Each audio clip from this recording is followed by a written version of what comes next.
I'm here today on Online for Authors with Melissa Clark Bacon.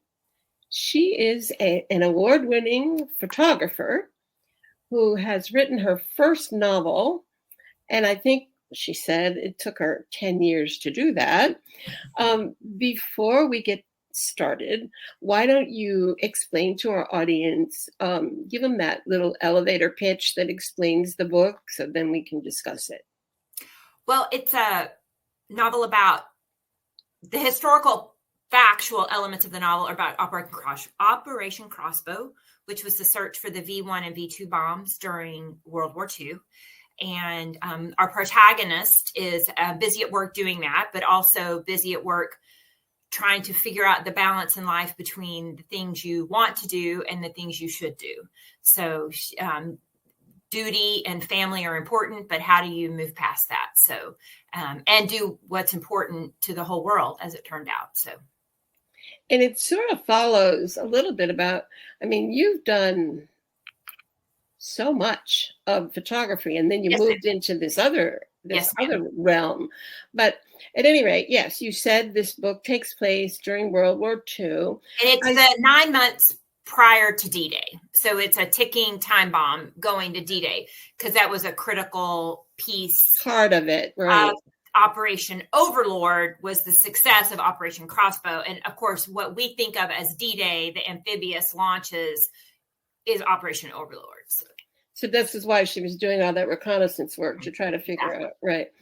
I know that I read somewhere that you said that you had seen an episode of Nova. Yes, ma'am. That gave you this idea. It's kind of interesting because I worked at PBS with Thea Challo, who actually was a producer on Nova. Okay. Probably before your time, but anyway, it kind of caught my eye. So tell me about that. How did that happen? I've always been fascinated by all of that. And so I was watching an episode of Nova. The name of it is 3D Spies of World War II. And they stepped through, really the interesting part for them from a scientific point of view was the fact that they removed the guns from the Spitfires initially, because this approach to reconnaissance photography was created by the British. And so they removed the guns from the Spitfires and replaced them with long focal length cameras, and they shot them in pairs so that they could be seen in what we would think of as stereophonic pairs. So if you think about like the game we played with as kids, they had the little Vizio, so it would be 3D when you look at it, or those parlor things where you could stick a pair of photographs. And the reason that works is that just like our eyes see, then those lenses help with that 60% overlay, which causes everything to be in 3 dimensions, which allowed our reconnaissance to be significantly more detailed than what the Axis powers were accumulating. And they would literally build models, 3D models, at a place called RAF Medmenham, which is near Marlow. You would take a train from Paddington out of London towards Oxford to get there. And the home still exists because, they requisitioned homes. They did. That house is still there. Wow. And it's a high-end hotel now. And so by doing this, but what caught my interest was I had a short story at the time with a character that my mentors were pushing me into trying my first hand at long form. And what was interesting is that the gentleman who invented this entire process identified that he thought women would be particularly capable of this work because women are attention detail oriented. And so unlike at Betchley, which maybe we would call the ears of the war, if Medmenham were the eyes, women outranked men. They were doing all sorts of things. So they didn't have to have just the secretarial status. And so I found that dynamic to be quite interesting. And the woman who discovered the V2 bomb was Constance Babington Smith. And so that a woman was the person who did that. And I just feel, as a person who has loved 20th century history most of my life, that women are just remarkably underheard from. Right. And so it was an important part of the story for me. And so that kind of, I thought, gosh, maybe I could take Millie, who I had established as a character, and put her into this world of Mendemum. And then, but how to find an internal journey for her in a world where the external journey was already created by historical fact, what became the challenge, and doing the research and, not wanting to misrepresent the history of it. Right. But also create this fictitious character who is a combination of, many, many women. And there was a wonderful nonfiction written called Women of Intelligence that was all about the women in, which is referenced in the bibliography in the book, all of the women that were involved in this process from start, to finish at the end of the war. So, yeah. Well, and with Millie, her personal side was that I guess her mom had died, and her father was the one who tried to push her away from what her real desire was, and how she wanted to use her camera and the events of the war into what he thought where she belonged. So I thought that was very interesting. I have never read a book about World War II that was as compelling to me. I could not put the book down. I followed her, and of course they had, the Elliot, and there was the love story part of it. But I think her relationship with her governess and her grandmother, those relationships were fascinating. They were different. And then, how she ran after what she thought when she saw the bombs on the ground. It was just, I kept waiting to see, could she really be, was she really dead? Was she gone? It's very compelling. I know in your own life, there was a time because you did so much photography first, and there was a time when you actually taught yourself photographic transfer and hand applied emulsion processes, and using embroidery. What was that like for you? Well, I'm 56, so I pick up a camera when I'm quite small. You were 5, right? Yeah. I really get into it by 12. And, that's the world of film. It's dominated by film. You learn to work precisely. You learn to conserve your film because that's expensive. You don't know. Right. You train your eye. Have I gotten the photograph? Have I not gotten the photograph? Because you don't have a 2x2 screen on the back of your equipment to tell you whether you've gotten it. And so I had been in that world my whole life, yearbook in high school, spent a lot of time in an amber lit room with silver emulsions.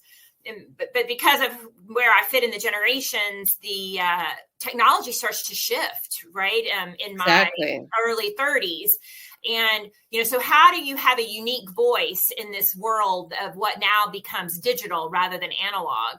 And I loved the old metals. I love the way those things work. And I've always been a fan of art and the art, the painterly quality that, comes from, I think you could say that Cartier-Bresson's photographs and a Degas painting aren't all that different. They're going out, finding occupations, people doing work. So I started with applying silver in the darkroom and then progressed after that. And in a world where I can now print a negative to whatever size I need it by scanning the negative, then this whole world of contact printing opens up to me. And therefore I can print in platinum and in iron and all the different metals that will oxidize on paper. And then it just becomes one evolution after another. Is this telling the story the way I want to? And I think digital photography has a tendency to be very exacting. Everyone wants to do it like Ansel Adams, zone method. Everything's perfect. Right. And those seem to have real masculine qualities, that kind of exacting, scientific. And so the hand embroidery, I think, came through because I wanted the work of the work of the hand to be even more accentuated.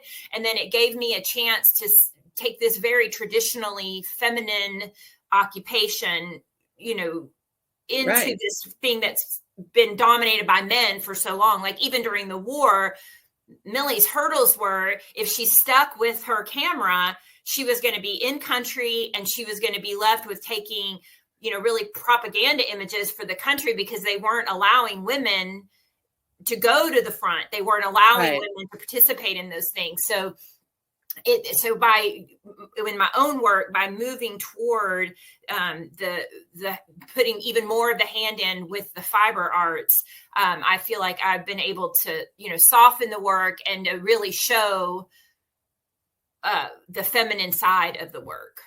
It's amazing. I saw some of the work that you did when you were in Paris, when you were doing your research, and that system where you had it. It's a French word. What is it called? Flaneur. Yep. Yeah. I was just amazed at watching the woman sitting at the table. Maybe, I guess it was a restaurant, maybe outside, sidewalk cafe. Yes, and it was very different. I taught media arts for 20 years at Emerson College in Boston. Okay. So I went from film to tape to digital and saw that transition that you're talking about. And then, to see what those students would do, they were always eager to go beyond whatever we were teaching. And so I can understand what happened, with your process. And you also went for a while, you were, if I'm not mistaken, you were more into children. Right. Well, and I was a mother of a young child at the time. So often, it's the subject matter in front of you. And so that is mostly, my camera has normally pointed towards the, common, less than, or, the more ordinary, not extraordinary things of my everyday life. So it certainly was an evolution from what's around me. It's kids all the time. So, and they're remarkable, especially people under the age of 10, they haven't learned any of the constraints. This is a feminine quality. This is a masculine quality. These are the things you should be afraid of. These are the things you shouldn't, they come at the world in such a naive, but in only the most positive use of the word way. And then the handwork came out of that transition of analog to digital. And what does it mean to have the hand in the work? Photography's always been the stepchild of fine art anyway. Right. And so when we remove the hand entirely, so that it's entirely a machine capturing and printing your imagery, what does that make the medium anymore? Right. And so a need to explore the work of the hand became important.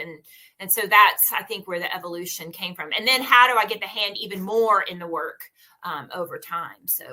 So you're very unique in that, most authors, we say, well, are you a plotter or are you a pantster? And I think, how would you describe yourself? Because I think you're a combination. I hope so. That was really my hope. I feel like as a reader, I need there to be some plot. If I pick up something that is solidly in the literary fiction genre, often I'm like, that was not enough plot for me. I need something to move this story along. I didn't want to have to hew entirely to Joseph Campbell at every minute of every day as I was thinking about a plot structure. I'd love for someone to reinvent that plot structure. What would be a whole new way to think about that? But I think that you don't tap into emotions unless it's like anxiety because of the speed and the tempo and the tension, right? That, I think plot can help us with that. But, how do I ultimately get a text from my cold reader she says, gosh, I'm having to go back because now I'm crying. She's supposed to be proofreading the text. So, I want those moments when I read a book. So I wanted those moments included for Millie. And luckily I was really blessed with good early readers who would remind me, I would really rather know more about how Millie's feeling and less about how they processed the film to get her the pictures in the first place. Right. That is interesting. Yeah, that is interesting. And so, a lot of readers don't want those details, right? If you wanted the nonfiction approach to, I could send you the YouTube video on how they process the film, right?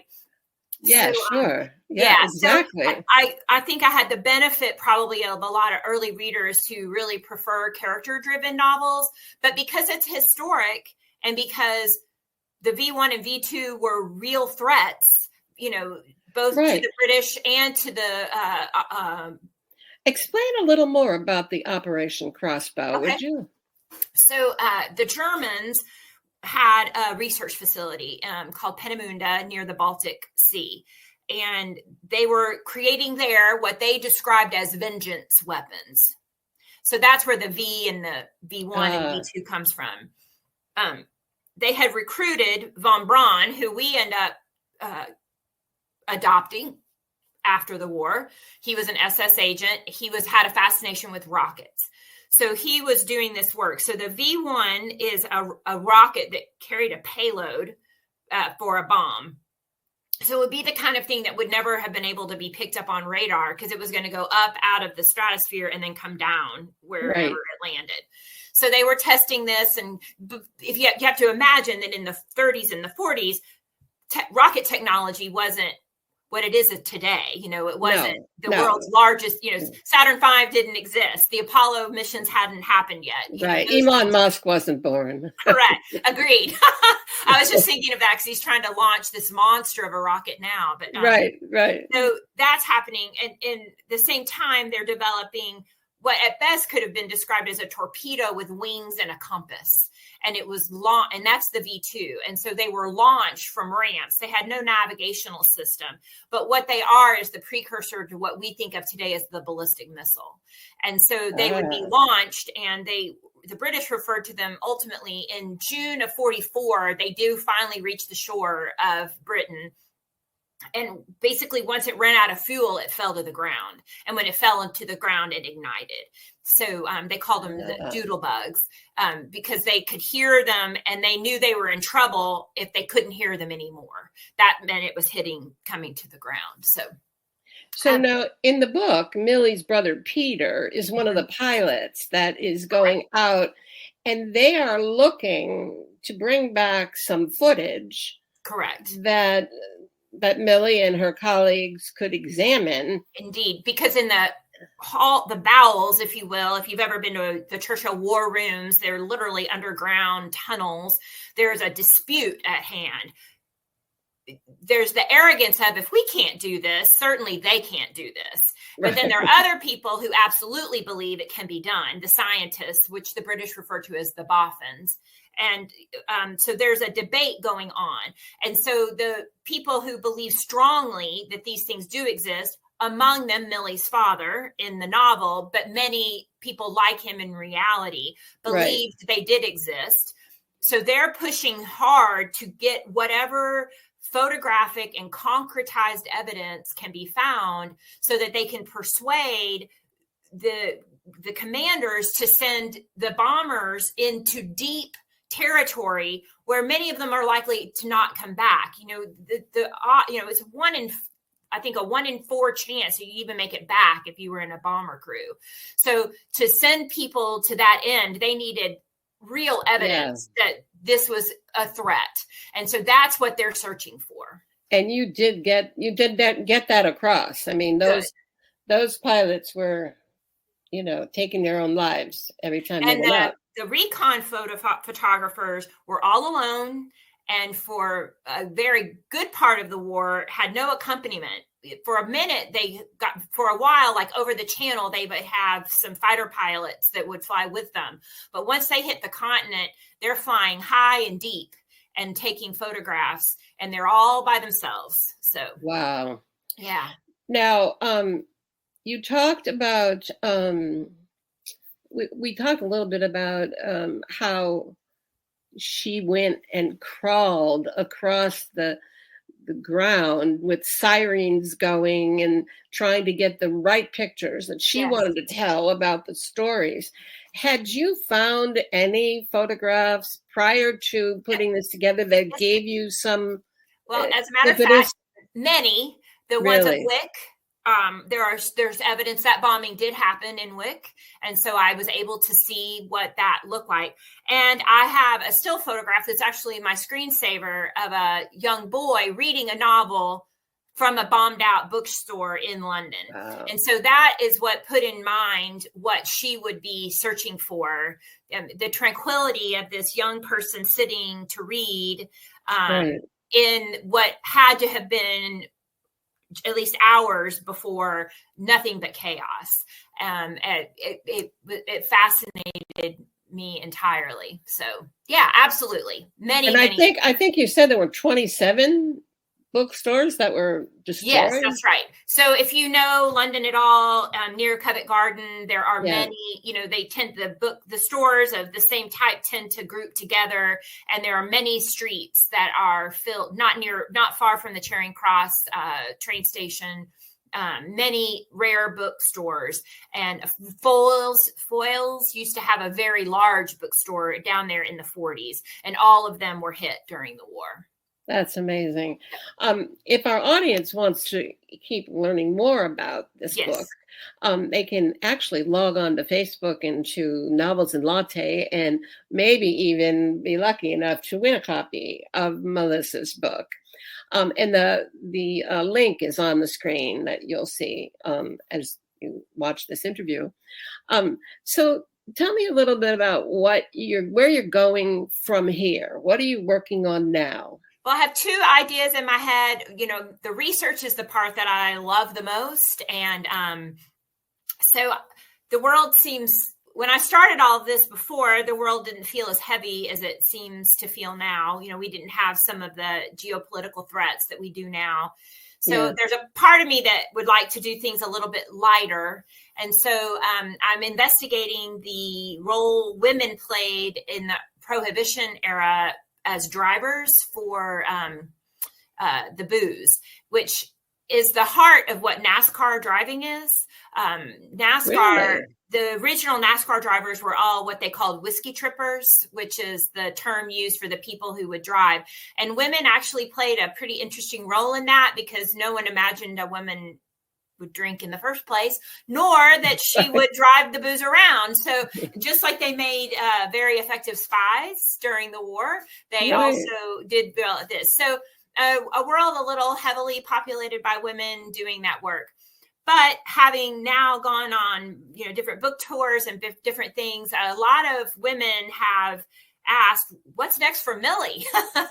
What would that look like? And particularly the idea that when the war concludes, especially in her class as a peer, the expectation that you're dressing back up for dinner, and that you're, a lot of your opportunities get removed from you because now the boys are home and the boys need to get back in. So what does it feel like to go from being essential to being, I don't know, accessory, if that's the right terminology? And so I am looking into a little bit of that. There's less about that because a lot didn't get documented. The historians immediately get to work on documenting the heroes of the war, right? Including these women that were at minimum. But what was that life like? What is it like for a woman of any class, but Millie, given her class, between 45 and 55, as an example?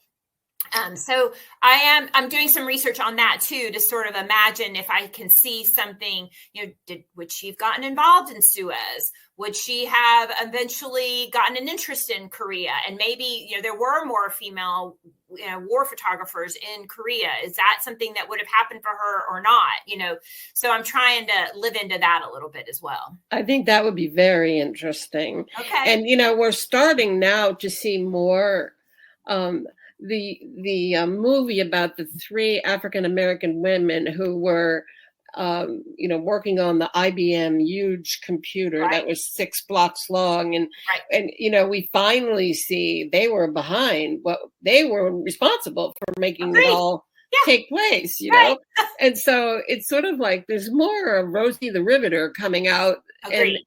And I think it's a perfect time for these books. Right. And then the Lee Miller movie that was just released, you know, she was an American, so was credentialed to go, but had a lot of resistance in the Army. She was there for Vogue, and she was one of the first people in Dachau to take photographs. And so anyway, and she has a very interesting life, but she's been well reviewed. She would not be my. I wanted to know, how can the other people get in touch with you or find out more about what you're doing? Or my website is www.melissaclarkbacon.com, same as on the title of the book. And you can contact me there. My email is listed there. You can see my different events coming up. All of my photographic work is there, and some of my favorite in portfolio, so you could see that work as well. And you're doing more of that photography work? I am. I just actually got back working on the book from Britain and took a lot of photographs there. Did a bit of tourism myself and followed in the footsteps of C.S. Lewis and Tolkien, who are childhood fans of my own. And so I have some imagery from that trip that I plan to do in platinum, so it won't be blue like the stuff from France. It'll be black and white and grays, and maybe move away from the laser cutter and into the CNC so that it's a solid surface, maybe a marble or something like that, because Oxford is so old and those limestones, I think that could be interesting. So I'm moving in that direction with the photography. That sounds amazing. I can't wait to see what you come up with. Wonderful. Well, it's been enjoyable speaking with you, and I look forward to reading your next book. Thank you so much, Carole. You're very welcome, Melissa, and everybody tune in next time for the next version of Online for Authors. Thank you for listening to Online for Authors, where I, Terry M. Brown, author of character-driven fiction and host of the podcast, introduce readers to characters they'd love to invite to lunch. Tune in next Tuesday for another podcast episode.